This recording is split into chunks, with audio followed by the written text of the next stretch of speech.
Bonjour, la commission d'études détaillées du projet de loi 69 réformant le secteur de l'énergie se continue cette semaine. Se continuera-t-elle à l'automne? C'est ça la question. Le gouvernement de la CAQ est en train de jouer à la roulette avec notre avenir énergétique et économique, et ça sent le bâillon de toutes les réponses qu'on a eues jusqu'à maintenant. Et le gouvernement a réussi un tour de force. Il a fait l'unanimité contre ce projet de loi et contre ses amendements. L'industrie, les PME, les groupes environnementaux, la société civile, tout le monde est contre. Alors, on espère que le gouvernement va entendre raison et ne bâillonnera pas l'Assemblée nationale et qu'il va retirer le projet de loi 69. Merci, Pascal. Je vais vous parler ce matin d'immigration parce qu'il y a des nouveaux chiffres qui devraient nous amener à se pencher là-dessus davantage que sur l'imagination de Mark Carney et des premiers ministres des provinces sur des projets économiques. Et je vous explique pourquoi. On est rendu au Québec seulement pour les 4 premiers mois de l'année à 14 000 demandeurs d'asile. Et ça, c'est une des catégories en immigration. Mais ça veut dire que pendant que le gouvernement prépare un document où est-ce qu'on va nous dire que les seuils sont maintenant à 30 000, 35 000, 40 000, dans les faits, on continue à accueillir nettement plus de personnes et on n'a aucun contrôle là-dessus. La CAQ a littéralement perdu le contrôle sur le nombre de personnes qu'on accueille au Québec. Peu importe ce qu'il dit par après, ça ne correspond pas à la réalité. Donc, juste pour vous donner une impression, là, au mois d'avril, on parle de 2875 entrées à la colle. C'était 654 l'année dernière. On est pas mal, donc, dans des chiffres qui ressemblent à l'époque de Roxham. Donc, on est vraiment dans un délire idéologique et la CAQ choisit de se fermer les yeux. Donc, je vous parle de ça parce qu'on a un François Legault tout sourire hier. Il se rend à sa première rencontre avec Mark Carney et moi, je lui avais demandé, allez-vous demander les pleins pouvoirs en immigration? C'est une question de survie de la nation, de louisianisation. Allez-vous le faire? Moi, je n'ai pas entendu parler de ce sujet-là. J'ai entendu parler seulement d'économie. Or, qu'en est-il de l'économie du Canada depuis 10 ans? Ça, c'est le tableau de la croissance économique per capita du Canada de 2015 à 2024. Vous avez de la misère à le voir dans le fond, là, mais la croissance économique du Canada, là, elle est ici. Elle est minuscule. Et ce matin, notamment le National Post, mais d'autres médias, rapportent le rapport de l'OCDE, qui est très clair. La croissance économique du Canada dans les 10 dernières années est minuscule en raison d'un choc démographique. Ce qu'on appelle dans notre document sur l'immigration, on vous a donné plusieurs études qui parlent d'un piège démographique, c'est-à-dire que si on impose une hausse de l'immigration trop forte, trop soudaine, ça crée une crise du logement, ça crée beaucoup de ressources en adaptation et ultimement, donc, ça crée une stagnation de la création de richesses. Donc, de voir, puis vous avez vu mes tableaux des dernières fois, là, donc on a connu une hausse incroyable du prix du logement. Pourquoi? Parce que la population du Canada explose par rapport à n'importe quel autre pays de l'OCDE. Et je vous parle de ça donc parce qu'on doit constater que, d'une part, ce sont des discussions très, très hypothétiques avec lesquelles j'ai aucun problème. Là, parler d'économie, c'est correct, mais passer à côté du principal sujet, du principal aspect problématique de l'économie canadienne depuis 10 ans, selon le rapport de l'OCDE, et omettre son engagement comme premier ministre de demander les pleins pouvoirs en immigration parce que François Legault sait ce qu'il va lui arriver, c'est-à-dire un autre refus, je trouve ça irresponsable. Donc, j'aimerais rappeler à nouveau que le sabotage de notre modèle d'immigration qui fonctionnait, c'est un sabotage qui vient du fédéral. J'aimerais rappeler que jamais on n'aura vu un premier ministre perdre le contrôle sur l'immigration que François Legault. Et j'aimerais rappeler que pour tous les Québécois, incluant les Québécois issus de l'immigration, personne n'a intérêt à être dans un modèle où la crise du logement s'exacerbe, continue à croître, où on n'est plus capable de livrer les services et où le français recule de manière spectaculaire, comme vous pouvez le voir à nouveau avec les plaintes à l'Office québécois de la langue française. Donc, personne n'a intérêt à ça. Et on ne peut pas accueillir des centaines de milliers. Il y aurait peut-être des millions de personnes qui veulent venir au Québec du jour au lendemain et qui ont des bonnes raisons. Mais il y a un moment donné, il va falloir se pencher sur un modèle durable en fonction de notre capacité d'accueil parce que tout ça ne fonctionne pas. Et je pense que malheureusement, François Legault joue à l'autruche. Joue à l'autruche? C'est fait en miroir hypnotisé par M. Carney? Non, je pense que je lui ai rappelé assez souvent ses engagements de baisser l'immigration, les seuils d'immigration, alors qu'on a une explosion du nombre de personnes sur le territoire. Vous connaissez les chiffres, là, on est passé de 100 000 temporaires environ à plus de 600 000. Moi, je ne serais pas surpris qu'on approche des 700 000 lors de la prochaine récension. Il le sait très bien, mais il connaît la réponse. Et pour changer le sujet ou faire semblant que ça n'a pas lieu, il nous parle d'économie, mais l'essentiel de l'économie canadienne, ce que le CDE nous dit, c'est que le modèle migratoire est contre-productif et insoutenable sur le plan économique, comme sur le plan social en raison du logement. Donc, on joue à l'autruche. Tout le monde joue à l'autruche, puis on nous vend des bonnes nouvelles, alors que ce régime fédéral ne respecte pas la volonté démocratique des Québécois, ne respecte pas notre capacité d'accueil et est responsable de la pire crise du logement de manière délibérée parce que leurs fonctionnaires avaient averti Justin Trudeau que ce qu'ils étaient en train de faire allait créer une crise du logement majeure. Ils ont procédé quand même. Et Mark Carney va continuer. À date, là, on ne voit pas de changement à ce niveau-là. Vous en êtes où dans vos négociations avec la FTQ? Madame Picard a dit la semaine dernière que, en fait, vous étiez peut-être en train même de marchander le fait d'enlever la loi 89 qui a été adoptée en échange d'un appui de la FTQ. Vous en êtes où là-dedans? D'abord, c'est quoi ces négociations-là? Est erronée. Mais c'est elle qui l'a dit. Non, elle n'a pas dit, j'ai écouté l'entrevue. Est-ce que vous êtes sérieusement en train d'affirmer que Magali Picard a dit à Cogeco qu'elle marchandait l'appui... Laissez entendre. Elle dit, vous poserez la question au Parti québécois, non, ce qu'il pense du... Puis là, elle a parlé de négociations avec vous. C'est pas acceptable. OK, bien c'est quoi d'abord les négociations? Puis je vais vous inviter à réécouter l'entrevue parce que c'est une question de rigueur factuelle. Elle a dit... votre affirmation est erronée. Votre affirmation est nettement erronée. J'interprète, tout le monde a interprété de la même façon. C'est une affirmation qui est manifestement erronée à la lumière de cette entrevue-là. C'est quoi les négociations? Elle dit, je parle à tous les partis pour voir ce qui peut être fait pour le 89. Nous avons déjà dit qu'on allait voter contre et qu'on était en désaccord. Il n'y a jamais eu, puis il n'y aura jamais de marchandage des positions du Parti québécois vis-à-vis un quelconque groupe en échange d'appui. Puis jamais elle ne ferait ça aussi. Elle connaît trop bien son travail, puis jamais vraiment... je peux imaginer qu'elle ferait cette erreur-là. Maintenant, on pense que le projet 89 est un projet qui est voué à l'échec, à l'invalidation par les tribunaux, et sert même pas les objectifs qu'on nous vend. C'est un autre truc caquiste pour essayer de s'accrocher à quelque chose dans les sondages qui a été bâclé, fait sur un coin de table, et donc on va tout refaire le travail. J'ai fait des déclarations en ce sens-là. Le gouvernement du Parti québécois, soyons clairs, un gouvernement du Parti québécois va retirer ce projet de loi-là? Va le retirer et le réécrire. Et en ce moment, je n'ai pas fait ces travaux-là. Là. Et va le réécrire comment pour faire quoi exactement? On va faire les étapes une par une, notamment consulter tous les parties prenantes, ce qui n'a pas été le cas. C'est un projet de loi qui s'est fait, là, qui est sorti un peu du champ gauche. Est-ce que vous auriez les mêmes objectifs que M. Boulay? Bien, c'est-à-dire que oui, si on peut faciliter et rendre plus efficace la résolution de conflits de travail, oui, on va se pencher. C'est juste qu'en ce moment, c'est presque certain, en tout cas tous les experts, puis Pascal peut en parler, sont venus dire que ça va être invalidé. Donc, c'est vraiment, on essaie de s'accrocher à une confrontation syndicat-gouvernement, à des fins, à mon avis, électoralistes, mais le projet de loi lui-même ne vaut rien en termes d'amélioration des relations de travail. Est-ce qu'on peut donc convoquer tout le monde, faire le travail correctement, puis travailler à une amélioration potentielle? Certainement. Je pense que tous les partis sont prêts à faire ça.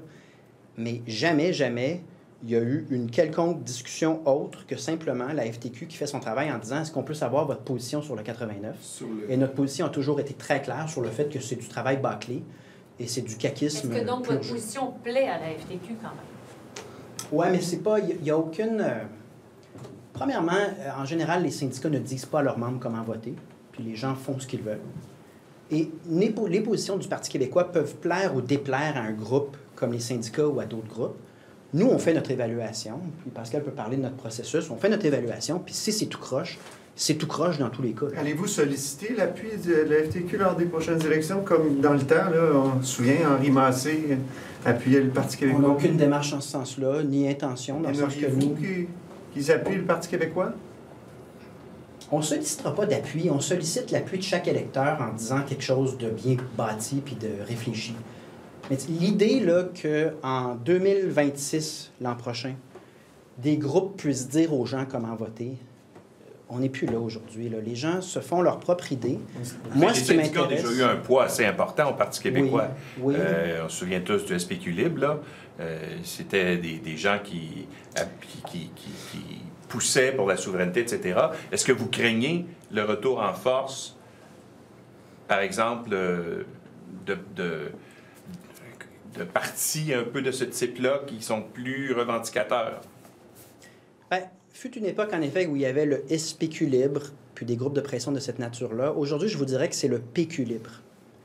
On est une petite équipe libre de notre jugement le meilleur sur chaque événement, sur chaque projet de loi. Il n'y a pas plus libre dans la prise de position que le Parti québécois. On répond de personne. Personne. Pour le... À part mes membres, en passant. À part mes membres qui ont donné 10 piastres, eux, je réponds d'eux autres. Mais tout le reste, on n'est plus à l'époque de bâtir des positions en fonction d'une tactique, d'un groupe qui t'appuie. Les gens ne veulent pas se faire dire comment voter. Posez la question à Denis Coderre et Éric Duhem si les gens d'Arthabasca aiment ça, se faire dire comment voter. On n'est plus là. Vous avez quand même des accointances avec les syndicats. Bien, c'est-à-dire qu'on est naturellement à la défense des travailleurs si on juge qu'une iniquité est en train de se développer. On l'a toujours été. Mais vous avez quand même... Mais ça ne veut pas dire qu'une position d'un syndicat qu'on jugerait exagérée ou erronée va nous empêcher d'agir, et ils le savent. On est très, très libre. Vos positions récentes, comme pour réduire le nombre de fonctionnaires de l'État, est-ce que ça entre un petit peu en contradiction avec ce que... C'est un très bon exemple. Moi, de mon avis, il y a trop de bureaucratie, puis il va falloir revoir ça. Ça a amené un des syndicats à dire que René Lévesque survivrait dans sa tombe. Est-ce que ça change ma position? Aucunement. Vous regarderez les syndicats, certains d'entre eux, sur l'immigration, eux ne voient pas autre chose que toujours une hausse sans cesse des seuils d'immigration. Ils n'ont pas du tout... Donc, nous, on essaie de servir l'intérêt du Québec au meilleur de nos capacités intellectuelles. Et on va avoir des fois des accords ou des désaccords avec certains groupes, mais c'est l'intérêt public qui nous intéresse. Et contrairement à la CAQ, on considère que les syndicats sont des acteurs légitimes et importants quand on procède sur un sujet de droit du travail. Et la CAQ a simplement ignoré plusieurs groupes pour arriver avec une bébelle qui, à mon avis, à nouveau, je m'excuse, c'est toujours le même mot en anglais, wedge, mais c'est encore une stratégie de clivage à des fins électoralistes de la CAQ. Ça sert à pas grand-chose sur le plan d'intérêt. Si j'ai bien compris, vous avez un préjugé favorable aux travailleurs, comme le disait René Lévesque. J'ai toujours dit ça. Parce que, ultimement, le bien commun, c'est de s'intéresser à la santé et à la sécurité de notre monde, puis le monde y travaille. Donc, évidemment. Sur la réforme du régime forestier, justement, là, vous nous parlez des positions du Parti québécois. Est-ce que le Parti québécois s'est développé une position dans les dernières semaines sur la réforme du régime forestier? C'est intéressant que vous fassiez cette question-ci à ce moment-ci parce que c'est un autre exemple d'un projet de loi qui, manifestement, était très mal préparé. Personne n'a été consulté. Et aujourd'hui, encore une fois, je l'ai dit sur le projet de loi relatif à l'énergie, consensus contre ce qui est en train de se passer. Tout le monde, des groupes environnementaux jusqu'à l'industrie, réforme du régime forestier, même chose. Les Premières Nations, les PME, les groupes concernés, le monde municipal, tout le monde vient dire « Bien, on n'a pas demandé ça, puis d'où est-ce que ça sort? » Alors, on va continuer à écouter les gens qui viennent en consultation particulière, mais jusqu'à maintenant, la tendance se dessine que c'est un projet de loi mal préparé, mal planifié, où il n'y a pas eu un travail de rigueur. Et pour l'instant, en tout cas, on en est là. Le processus se continue. Vous allez voter contre, mais ça semble s'enligner vers ça. Bien, écoutez, là, les chances qu'on vote en faveur sont à peu près inexistantes dans l'état actuel des choses. Là, puis c'est ce qui se dessine. Puis je vais faire le lien là, avec le projet de loi 89 dont on vient de parler, là, parce que c'est moi qui est en commission parlementaire. Et là, il y a une chose qui est très importante à dire, c'est que c'est encore une fois un projet de loi qui touche des aspects fondamentaux des relations de travail, pas préparés, pas de consultation. Paul Saint-Pierre Plamondon vient de le dire. Mais excluer les représentants des employeurs et les représentants du monde des travailleurs, tous les experts indépendants, tous, sans exception, qui sont venus en commission parlementaire, nous ont dit « Ce projet de loi est un danger pour les relations de travail. » Spécialistes en relations industrielles, spécialistes en relations de travail, spécialistes en droit du travail, tout le monde nous a dit on se dirige vers 15 ans de litige devant les tribunaux. Ça n'aidera pas, c'est probablement inconstitutionnel. Donc, faire du travail de rigueur, c'est écouter ces gens-là puis dire « Mais monsieur le ministre, si tous ceux qui sont dans le milieu sont contre votre projet de loi, pourquoi vous continuez à aller de l'avant avec ça? C'est ça, faire du travail de rigueur. Vous vouloir réduire le nombre de grèves sur le fond, ça, vous êtes d'accord avec ça? C'est ce qu'on a dit. Il y a un modèle québécois qui fonctionne. C'est quand on se parle et on se dit, bon, ben là, on va trouver des solutions aux problèmes qui existent, en se souvenant que 95 des négociations de travail ne résultent pas à un conflit de travail et qu'au Québec, quand il y a un conflit de travail, en moyenne, c'est moins de 4 jours. Souvenons-nous de ça. Maintenant, il y a peut-être des éléments sur lesquels on va travailler, mais on va le faire ensemble. On n'arrive pas avec un projet de loi qui semble sorti de nulle part et qui touche des éléments essentiels. C'est pas des petits... La notion de service essentiel, puis la notion de droit de grève, là, c'est le fruit d'une longue jurisprudence au Canada. Ottawa s'est donné la possibilité d'intervenir dans des conflits avec l'article 107 du Code du travail. C'était une sorte de réplique là, à l'arrêt Saskatchewan et tout ça qui peut-être créait un déséquilibre, non? En faisant du droit à la grève un droit fondamental découlant du droit d'association. Est-ce que c'était pas... Même le juge en chef, Wagner, dans sa dissidence dans Saskatchewan, il dit que ça va déséquilibrer. Et depuis, on voit le nombre de grèves là, se multiplier, de lock-out, non? Est-ce que... Écoutez, vous n'êtes pas d'accord avec ce déséquilibre-là qui a été installé et qui est dénoncé aussi par certains experts? Écoutez le ministre du Travail nous parler de ce qu'il pense du Code du travail canadien. Il dit que c'est un large pouvoir discrétionnaire que le ministre s'est donné. Puis moi-même, je ne suis pas d'accord avec ça. Des critères plus serrés. Il n'y en a pas de critères. Les deux mécanismes qui sont prévus dans le projet de loi 89, c'est un des problèmes fondamentaux, commence par un pouvoir discrétionnaire du ministre de décider que lui, s'il estime qu'il va faire ceci, ça, c'est une marque de commerce de ce gouvernement, gouvernance par décret. On remplace un droit existant parce qu'on trouve que ça ne fait pas notre affaire, puis on y va avec un pouvoir discrétionnaire. Donc, le ministre s'est donné à peu près les mêmes pouvoirs qu'au fédéral, et c'est là le problème. Oui, allez-y. Juste terminer là-dessus, parce que c'est intéressant, là, mais c'est un gouvernement, de manière constante, qui s'intéresse aux communications. La CAQ s'intéresse à de quoi ça a l'air. Est-ce que ça va m'aider dans mon sondage? C'est ça le raisonnement. Et le danger... Ça vous arrive jamais? Bien, je regrette, là, mais un gouvernement du Parti québécois va démontrer du travail pas mal plus rigoureux puis pas mal plus sérieux que l'énergie, le 89, un paquet d'autres projets, ou le troisième lien, là, on continue à pelleter des millions là-dedans. Là. Ils sont étonnamment axés sur leur communication et non pas sur la politique publique. Et quand on bâcle l'élaboration d'une politique publique, comme vous venez de le souligner, du jour au lendemain, tu peux avoir une situation ingérable parce que tu n'as pas réfléchi, tu n'as pas écouté, tu n'as pas consulté. Et combien de projets de loi en ce moment sont complètement bâclés par la CAQ? Combien d'amendements qu'on pitch à la dernière seconde, comme pour Santé Québec, la session dernière? C'est régulier et ça a des conséquences. Quand les gens qui nous écoutent se demandent pourquoi ça ne va pas bien au Québec en ce moment, un des facteurs, c'est cette manière de gouverner, non pas en fonction de la meilleure politique publique puis une réflexion préalable, mais en fonction du prochain sujet puis du prochain wedge qui peut-être va t'aider dans les sondages. Justement, là-dessus, ce matin, le troisième lien, on voit qu'il y a un sondage là, qui sort que dans la région de Québec, c'est encore très populaire, 70 %. Vous, il n'y a pas de chance que ça vous fasse changer d'idée, c'est un sondage comme ça, un tel appui à un projet? Quelle belle introduction que Paul Saint-Pierre Plamondon vient de faire pour ce sujet-là, c'est une marotte électoraliste, c'est un sujet qui est utilisé à des fins électoralistes par la CAQ. On promet des choses avant les élections, puis là, on se dirige vers des élections générales en 2026. Soudainement, on revient avec le troisième lien et ça nous coûte très cher. Le troisième lien, ce n'est que ça, une marotte électoraliste. On l'utilise avant les élections. C'est pas préparé, il n'y a pas d'études, il n'y a rien, pas de travail, pas rigoureux. Là, on pose des questions aux gens, mais attendez qu'il y a un projet. De quel projet parle-t-on? Combien ça coûte? Combien ça va coûter? Ça coûte 10, 20, 30 milliards de dollars. Combien d'écoles on ne rénovera pas à Québec, au Québec? Combien d'hôpitaux Maisonneuve-Rosemont on ne fera pas pour ça? Combien de routes à entretenir? Combien d'infrastructures à entretenir on ne fera pas parce qu'on va mettre de l'argent sur ce projet de loi qui n'est qu'une lubie électoraliste de la CAQ? Ce n'est que ça depuis le début. Comment vous expliquez un tel appui quand même à ce projet-là? Vous nous parlez des marottes, puis on connaît toute la saga qu'il y a eu autour de ce dossier-là. Comment vous expliquez qu'encore 70 % de la région de Québec, de la population de la région de Québec, appuie un projet hypothétique comme ça? Les communications, on communique et il n'y a pas de projet. Il n'y a pas de projet. Écoutez, on fait des communications avec des belles photos là, dans lesquelles Québec est à l'envers, puis le château Frontenac n'est pas à la bonne place. On met des... Non, mais c'est vrai, là. Puis là, on dit on va creuser peut-être un tunnel là, ou peut-être qu'on va faire un pont là.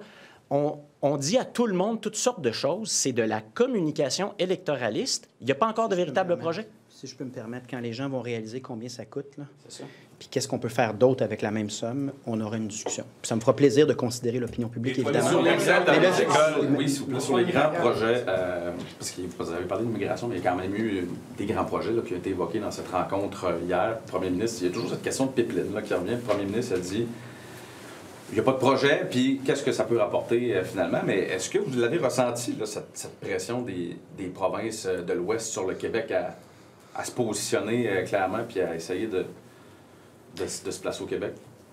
Le Canada a toujours utilisé les crises pour abuser de ses pouvoirs et centraliser ce qui est supposé être une confédération. À l'origine, le Canada ne pouvait même pas prélever des impôts. Ils se sont servis des guerres comme prétexte. Aujourd'hui, ils prélèvent presque la moitié de nos impôts, puis ensuite, ils invitent chaque premier ministre des provinces, avec notre propre argent, là, à venir quémander puis à venir danser pour peut-être obtenir quelque chose. Ce qui se prépare en ce moment, c'est un autre empiètement sur notre démocratie. On ne pourra plus décider nous-mêmes parce que le fédéral va décider à notre place, un Parlement où est-ce qu'on a juste 20 % des sièges. Notamment, j'ai hâte de voir le contenu de cette loi sur les projets d'utilité nationale et l'unité canadienne, parce que je crains que ça va servir à imposer des projets qui ne sont pas le reflet de la volonté du Parlement, de l'Assemblée nationale. Avez-vous l'impression que c'est conditionnel?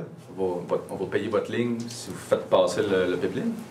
Tout ça est possible, puis tout ça est anormal.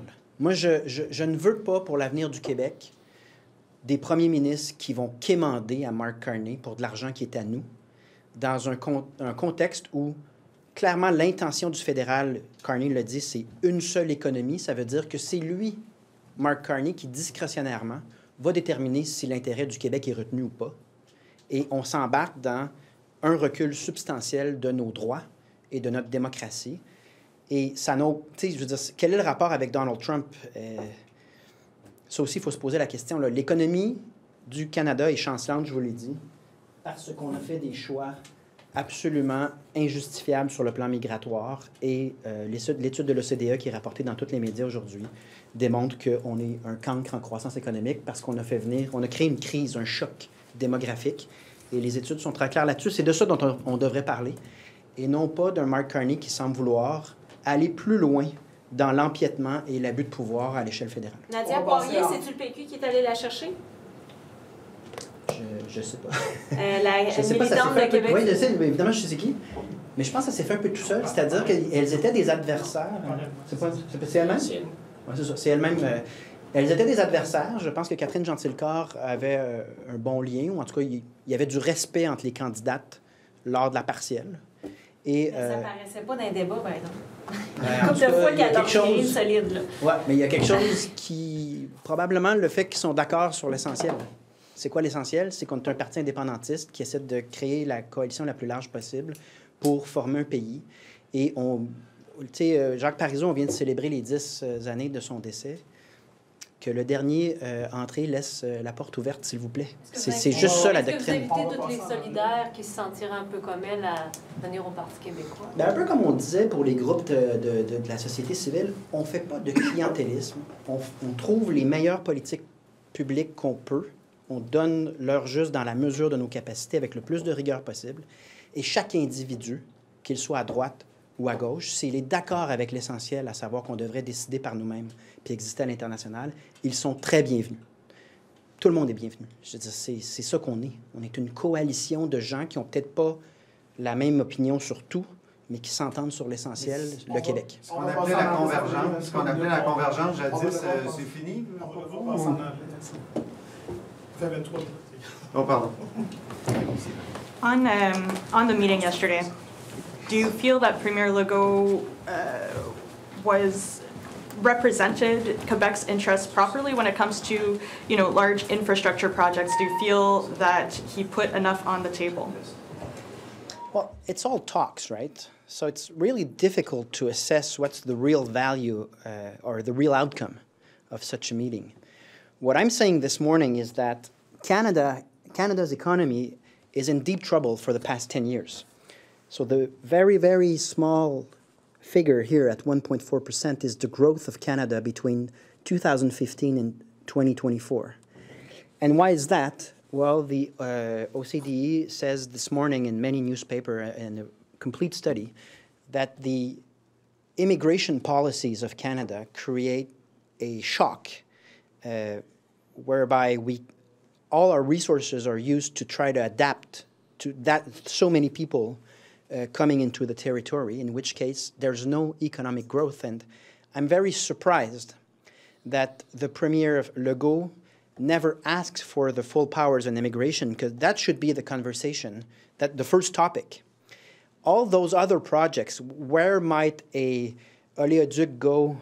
Would it go through Manitoba or through Quebec? Or, I mean, it's okay to have conversations like this between provinces, but it's not sufficient. It's kind of irresponsible if, as a premier, you don't raise the main topics and the main demands of Quebec, and you act as if everything's fine, nothing's happening. This morning we learned that there are 14,000 asylum seekers that came into the territory of Quebec in the first months from January to April. So that's way beyond what we can do in terms of housing and services. And we know it, but he's not talking about it anymore. He's not asking anything. He's talking about economic projects while not noting that the economy of Canada is hindered by policies that are purely ideological. But you have some concerns as well. My understanding is that you have some concerns as well when it comes to this federal bill to allow for some of these infrastructure projects to be built. What are your concerns when it comes to the potential impact of that on Quebec?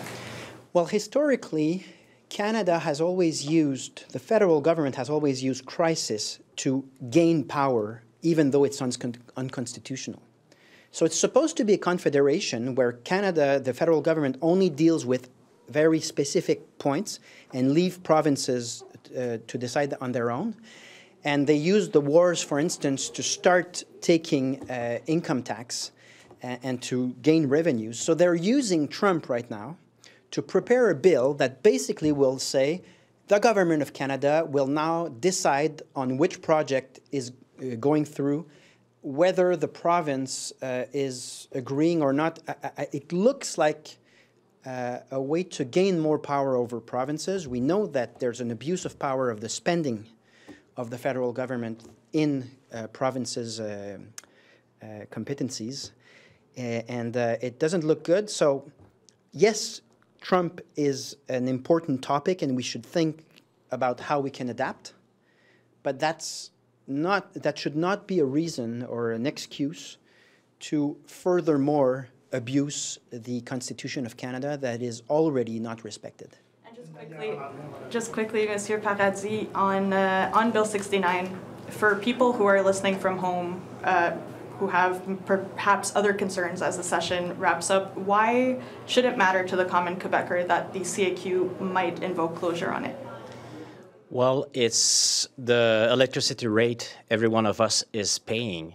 It will change, because although there's a lot of communication saying we will protect your rates, the government is making sure that it has all the tools within the project to do exactly the contrary. Because it's our economical and energetic future and environmental future which is at stake. And we were thrown a number of amendments at the last minute. They are completely changing the bill. This is very important what's happening, and everyone should be aware, because it will have an impact on every single one of small and medium-sized businesses, industries, and citizens of Quebec.